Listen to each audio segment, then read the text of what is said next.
Waalaikumsalam warahmatullahi wabarakatuh. Bismillah, alhamdulillah, wabihi nasta'in wa ala umurid dunya waddin, wassalatu wassalamu ala asrofil anbiya'i wa mursalin wa ala alihi wa sahbihi ajma'in, amma ba'd.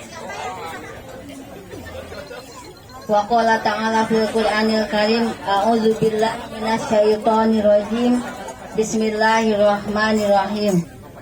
Kakak Ketua DPD Nasdem Kota Tasikmalaya yang kami hormati dan kami banggakan,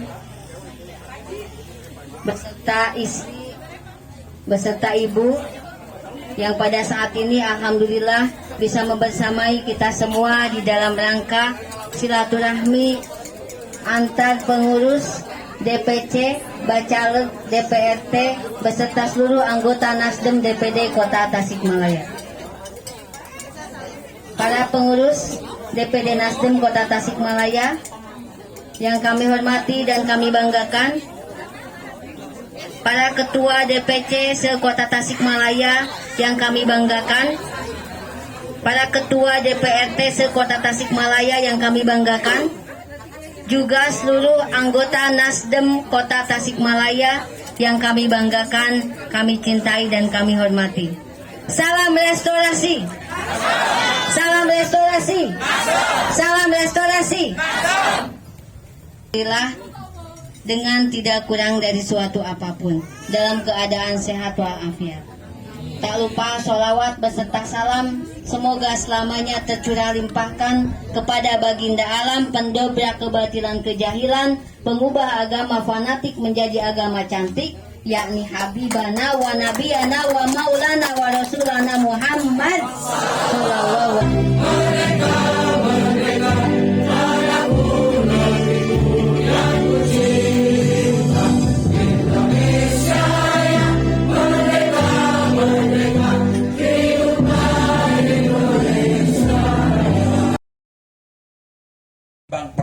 Perbedaan pendapat.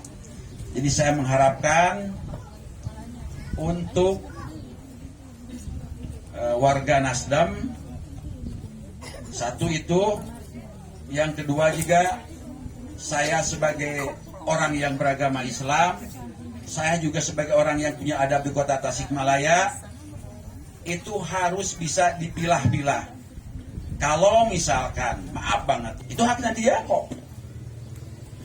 Oke, tapi kalau Ais berbicara sebagai orang yang beragama, dan agama pun pasti mengajarkan itu tidak baik, bisa mengingatkan. Tapi juga ada dampak perilaku-perilaku yang tidak baik mengakibatkan partai itu jadi jelek. Ini yang paling sangat berbahaya. Ada perilaku-perilaku kita yang menyebabkan partai manapun jadi tidak baik. Itu karena perilaku kita. Nah, ini harus dijaga oleh kita semua. Maka tunjukkan hari ini berlomba-lomba dalam kebaikan, karena semua partai itu sama saja. Apa ciri dan bedanya? Ciri atau bedanya itu adalah dahulukan akhlak. Apa itu akhlak dalam konteks berbangsa dan bernegara? Itu adalah restorasi. Restorasi itu apa? Menuju perubahan ke arah yang lebih baik. Kalau bahasa agama, hijrah tina awon kana sae. Jadi memang kita membutuhkan orang-orang yang hanya dua saja. Satu, dia mampu berpikir, mencerdaskan akal sehatnya. Dan kedua, membangun spiritualitasnya untuk kekuatan dirinya. Karena hidup itu kan hanya pilihan. Hidup itu mau dan tidak. Contoh, kalau tidak disiapkan mental. Karena politik itu adalah pertarungan, will wage hidup antara hidup dan mati. Peperangan, pertarungan, tingkat keikhlasan. Jadi kalau di politik itu harus siap apapun. Siap dicaci, siap dimaki, siap dihina. siap dibicarakan oleh orang karena ketidakbaikannya. Kalau dibicarakan tentang kebaikan, udahlah, tidak usah dibicarakan. Jadi memang harus siap seperti itu. Hanya pilihan saja. Sahur bohong nama panginten bangor maot, bangor maot. Gitu. Bangor capek, bangor ge capek meningkane laras tapi capek gitu. Jantan itu hanya pilihan aja gitu. Jadi memang hari ini saya mengharapkan kita semua orang-orang yang pecinta kebenaran, mencintai keadilan.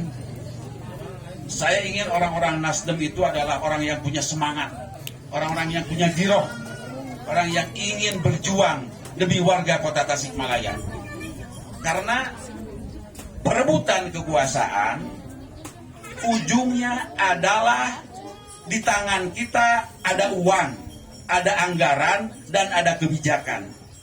Bagaimana anggaran, kebijakan, dan uang ini sampai kepada haknya. Jadi kita tidak usah repot-repot belajar politik yang lama-lama. Perebutan kekuasaan ujungnya adalah uang. Di sana ada uang, ada anggaran, ada kebijakan. Bagaimana cara ini sampai kepada haknya. Dalam milami-mah, dina politik mah sanes pinter jadi bodoh. Tapi ada satu substansi yang kewajiban kita semua, apalagi nanti itu calon-calon dewan, mesti mampu memberikan pembelajaran kepada warganya. Waktu itu saya sampaikan pada warga, saya bilang, halo warga, saya bilang, itu beberapa orang, ibu dan bapak hari ini belum punya hak apapun untuk menuntut kepada dewan. Kenapa? Ya dia belum jadi dewan. Tapi kalau ibu dan bapak nanti sudah jadi dewan, baru ibu punya hak. Hari ini ibu tidak bisa apapun, meminta apapun. Adapun kebaikan, itu hanya kebaikan dia. Jadi jangan salahkan anggota dewan ketika anggota dewan jadi. Tapi ibu pada waktu itu, ibu memaksa meminta uang. Sedangkan si dewan, uang itu boleh pinjam dari orang. Ketika jadi dewan, hutang juga banyak. Jadi maaf, jadi ibu tidak dikasih. Itu biar paham. Ini kan pembelajaran. Gitu. Jadi memang, ya lagi-lagi, ya saya insya Allah, saya punya keyakinan. Insya Allah, dewan-dewan yang ada di kita ini, baik DPRD provinsi dan yang lainnya, tolonglah tunjukkan, jangan merekayasa, jangan menipu mereka. Tampilkan apa adanya yang ada pada diri kita. Tunjukkan kemuliaan hati kita. Tunjukkan akal sehat kita. Karena orang siapapun kalau sudah mulai berdusta, orang akan tahu. Maka dibutuhkan ada spiritual. Mungkin buat dan yakin percayalah, kita juga punya kekuatan, kita bisa berdoa, bisa memohon kepada Tuhan. Nanti kalau doa spiritual, karena apapun yang memegang hati manusia itu hanya Tuhan. Gitu. Saya juga ini salah satunya juga mentafakuri, terus berpikir juga masalah bagaimana era Anies pada hari ini. Saya meyakini kalau Tuhan tidak menggerakkan, saya yakin orang tidak akan cinta sama Anies. Saya yakin itu. Dan di Indonesia di mana-mana orang declare tentang Anies. Karena saya pikir orang yang lebih hebat dari Anies juga banyak. Orang yang lebih pintar dari Mas Anies juga banyak. Bukan hanya satu-satunya dia. Cuman Mas Anies dia hanya punya satu kelebihannya. Dia ingin akhirat ketimbang dunia ini. Dia tidak mau dunia itu. Ciri salah seorang pemimpin, Anda bisa uji coba. Berikan segepok uang kepada mereka. Dia amanah atau tidak. Berikan segepok uang kepada para alim ulama. Dia nyariosna bengkok atau lempeng. Pancarai, Kakak Dodi, khususnya Dapil 1 ya? Dapil 1. Saya ingin tahu nih, tadi itu kegiatan menjalin silaturahim. Nah, bagaimana sih saya ingin pandangan ke depan terkait pemilihan bakal calon legislatif ya. Pemenangannya harus seperti apa? Ya, saya kira semua tim harus bekerja sama dari Bacaleg harus mau terjun ke lapangan, walaupun mungkin punya tim sukses sendiri, tetapi jangan melupakan juga kader-kader yang sudah ada, karena itu akan semakin sinergi. Lalu yang saya tangkap dari tadi pesan kakak ketua, jangan sampai ada perang di dalam intern, maksudnya begitu. Jadi antara caleg yang satu dan caleg yang lain jangan sampai saling sikut di dalam. Lebih baik dibagi per zona. Mungkin si A di zona ini, si B di zona ini. Dengan begitu suara yang terkumpul itu akan lebih banyak, dan itu tentu saja akan memudahkan target Pak Ketua untuk di Kota Tasik ini minimal ada 5 kursi untuk di Dewan DPRD kotanya. Ini tentu saja imbasnya nanti untuk pemilihan ke wali kota akan membantu juga Pak Ajis ketika kita punya 5 kursi, Pak, itu akan lebih kuat posisi kita dan akan sepertinya memudahkan jalan beliau untuk menuju ke J1, mungkin seperti itu menurut saya. Sangat luar biasa sekali. Ternyata permisa Kakak Dodi menyampaikan bahwa narasi yang bahwa di dalam sekarang proses penyaringan atau pemilihan bakal calon legislatif yang terpenting bagaimana mengintegrasikan bahwa dari tingkat bawah sampai tingkat atas itu bisa secara prosesnya terstruktur agar kita tidak tumpang tindih, dan wilayah-wilayah mana yang seandainya belum tergarap barulah saling mengisi di situ. Barangkali betul, begitu ya? Betul begitu. Nah, namun nih saya ingin tahu lagi nih Kak Dodi. Siap. Nah, sekarang kan ternyata Haji Anies Rashid Baswedan ini dicalonkan, dideklarasikan lah untuk bakal calon presiden ini dari Nasdem. Bagaimana tanggapannya Kak Dodi? Saya kira ini akan menjadi mutualisme yang baik ya. Untuk Pak Anies sendiri terbantu untuk suaranya, termasuk untuk Nasdem juga ada sisi positifnya, karena jadi sama-sama bisa berkembang, sama-sama bisa terbantu untuk mencapai satu titik kemenangan itu. Dan alhamdulillah Kota Tasik, mungkin karena alhamdulillah Kota Santri ya banyak juga yang mendukung ke Pak Anies. Insya Allah untuk Kota Santri Pak Anies bisa juara di sini. Aduh, luar biasa. Nah, permisa, selain memikirkan caleg, nah ada yang nanti terakhir endingnya adalah pemilihan pilkada, yaitu pemilihan wali kota, khususnya Kota Tasikmalaya. Nah, yaitu kebetulan di sini juga ketua DPD ya mencalonkan. Iya, ketua DPD. Nah, itu apakah dari pihak pengurus sendiri tanggapannya atau responnya seperti apa nih penilaiannya? Saya kira Pak Ajis luar biasa ya untuk di Kota Tasik ketika beliau mau terjun untuk menjadi pemimpin di Kota Tasik dengan harapan dia mau menjadi pemimpin yang amanah. Jadi kalau saya lihat ya, kalau untuk mencari kekayaan rasanya tidak mungkin kalau seorang Pak Ajis mau mencari kekayaan dari jabatan sebagai wali kota. Tentu saja ini menjadi membuka mata kita semua bahwa ini calon yang memang benar-benar ingin memajukan Kota Tasik. Bukan untuk korupsi, bukan untuk memperkaya diri sendiri. Karena saya kira untuk kekayaan warga Tasik sudah tahu lah siapa Pak Haji Ajis gitu. Ya, gimana latar belakangnya? Sebagai pengusaha besar, iya, pengusaha besar itu yang mungkin menjadi satu keuntungan juga untuk Nasdem mempunyai calon wali kota yang saya kira untuk saat ini ya Pak Ajis yang terbaik lah di Kota Tasik. Luar biasa Pak Musa. Ini salah satu gambaran atau narasi yang digaungkan di Nasdem, karena salah satu kepemimpinan itu yang terutama dia itu satu religius, Islami, serta dia amanah yang terpenting. Kalau misalkan di konteks di Islam itu ada 4 yang dikenal, yaitu patonah, amanah, tablik, dan sidik. Nah, itulah barusan sudah saya diskusi ini panjang lebar. Mudah-mudahan sebagai penutup terakhir mau disampaikan harapan bagaimana? Silakan. Ya, saya harapannya untuk warga Kota Tasikmalaya, mari kita bersama-sama ikut gabung di Partai Nasdem. Kita sama-sama memiliki pemimpin yang amanah seperti Bapak Haji Ajis untuk di Kota Tasikmalaya, dan untuk presidennya Bapak Anies Baswedan, insya Allah amanah untuk kita semua. Terima kasih. Oke.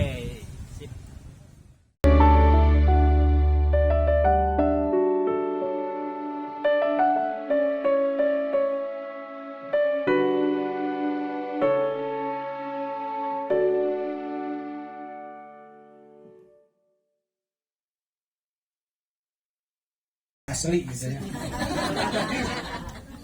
Terus saya dari mana mangga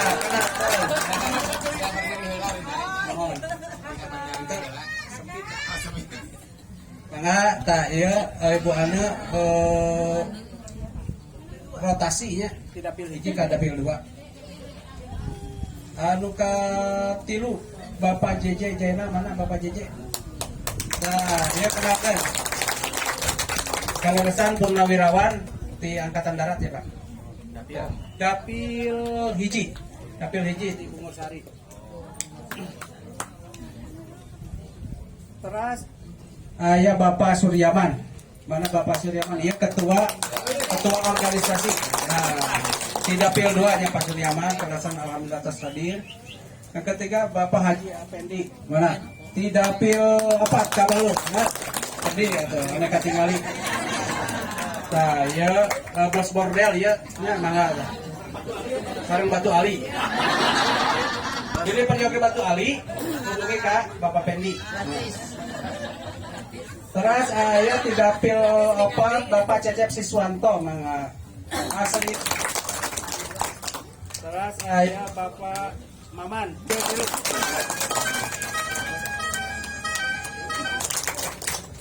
Terus saya Pak Wawan Hermawan, mana Pak Wawan?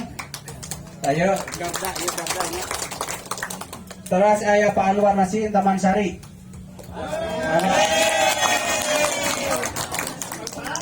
Terus saya Pak Udin Komarudin. Pak Udin. Salam generasi. Terus Pak Utep Muksini, mana Pak Utep? Nah, ya bendahara, tapi ayana naon ya Pak Utep. Terus saya Ibu Yoke, dapil 2 Ibu Yoke. Terus saya di Anton. Oh Pak Anton, mana Pak Anton? Pak Anton. Komunikasi bersilaturahmi, jangan sampai kita di sini. Ini adalah langkah awal kita untuk maju ke depan. Acara kita akan lebih besar lagi, kita akan meriah lagi. Kita tidak sebatas caleg-caleg ada di sini, kita akan menginstruksikan kepada seluruh bacalek supaya hadir serempak. Terima kasih. Wassalamualaikum warahmatullahi wabarakatuh.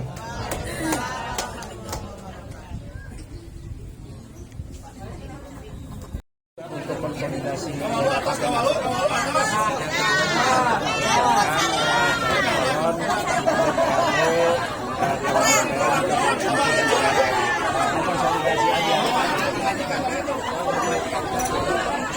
target suara untuk kontestasi DPRD kita 9 kursi. Dan kalau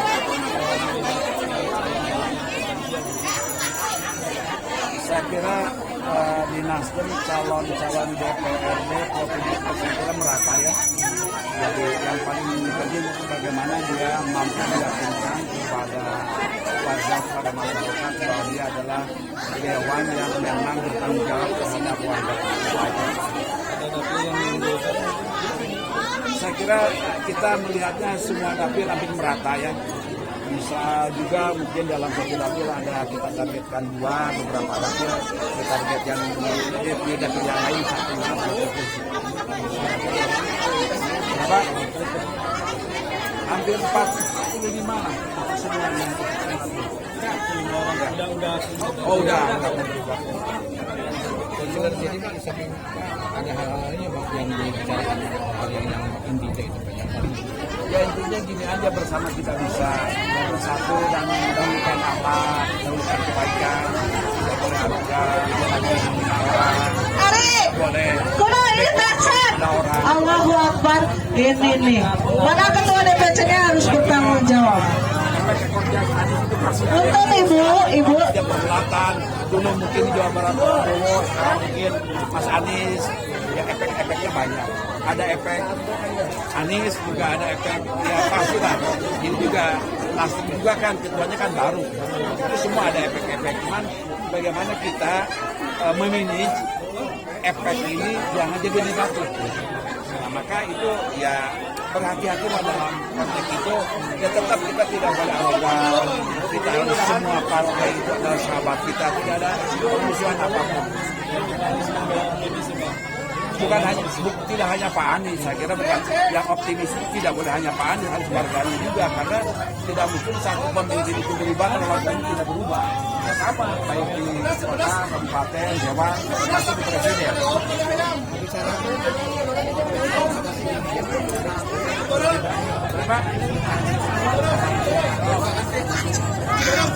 Saya kira saya tidak hari ini saya tidak ingin berbicara bagaimana visi misi Anies ke depan, karena itu dibuktikan ketika sudah ada. Dan saya kira semua visi misi calon-calon yang terbaik untuk maju di wali kota, saya kira semua mumpuni, semua baik. Baik kan mesti kita buktikan itu hasilnya nanti ketika sudah jadi. Substansi yang lain saya kira ya yang paling penting dari pemimpin harus clear amanah. Tidak ada kepentingan pribadi, tidak ada kepentingan golongan. Nah itu kalau sistem mungkin pemimpin semua warga kota dia harus bijak dan adil. Itu aja.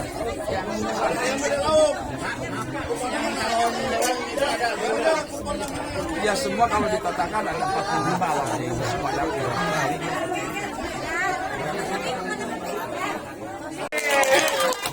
Tukang ngalampung bentar deh.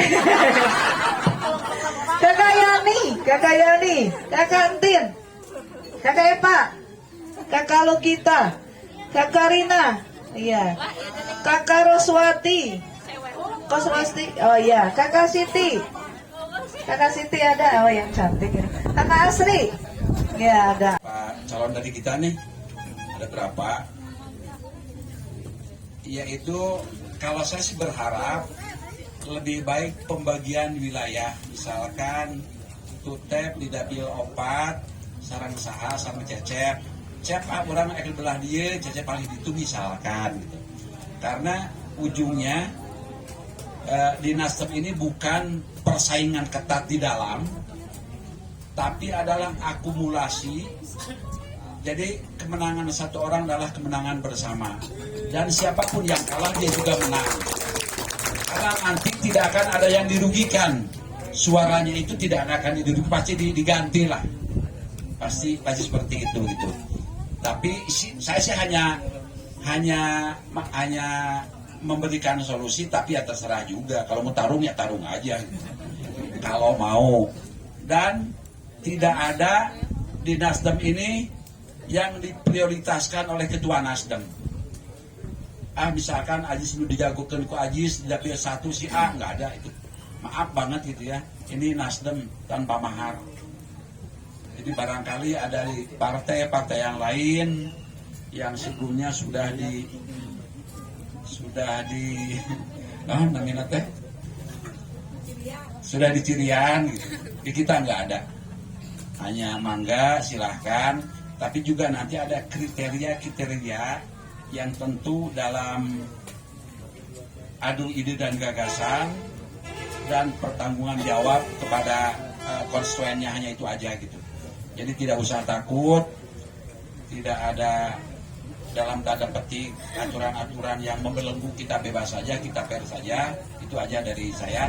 Dan insya Allah selama ini Aji sebagai ketua Nasdem dan teman-teman itu keliling kemana-mana sebetulnya untuk memudahkan, untuk meringankan beban anggota dewan juga.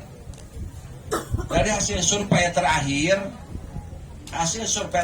nasional untuk pengurus ya, pengurus harian, DPD, DPC sama DPRT. Ini apa perkenalan mau masing-masing ke ini satu-satu atau gimana Bu Haji? Disebutkan aja. Berdiri aja.